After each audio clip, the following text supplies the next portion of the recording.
ઊભા રહેવાનું પણ ભાન નથી અને એક પછી એક એમ કરીને કુલ 9 વાહનોને અડફેટી લીધા છે આમણે. અમદાવાદના શીલત થલતેજ રોડ પર એક ગંભીર અકસ્માત સર્જાયો હતો, જેમાં કાર ચાલકે નશામાં ધૂત થઈને કુલ 9 વાહનોને અડફેટી લીધા હતા. મળતી માહિતી મુજબ કિયા કારના ચાલકે અચાનક વાહન પરનો કાબુ ગુમાવ્યો હતો. અકસ્માતમાં બાઇક, રિક્ષા અને કાર સહિતના અનેક વાહનોને નુકસાન થયું છે. સદનસીબે કોઈ મોટી જાનહાનિ નથી થઈ, પરંતુ કેટલાક લોકોને ઈજા પહોંચતા તેમને નજીકની હોસ્પિટલમાં સારવાર માટે ખસેડવામાં આવ્યા છે. સ્થાનિક લોકોએ કાર ચાલકને રોકી રાખીને તરત જ પોલીસને જાણ કરી હતી.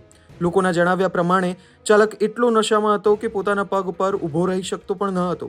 પોલીસ દ્વારા ઘટના સ્થળેથી સીસીટીવી ફૂટેજ અને સાક્ષીઓના નિવેદન લેવામાં આવ્યા છે. ગઈકાલે પણ વૈષ્ણોદેવી સર્કલ પાસે થયેલા અકસ્માતમાં એક વ્યક્તિએ જીવ ગુમાવ્યો હતો.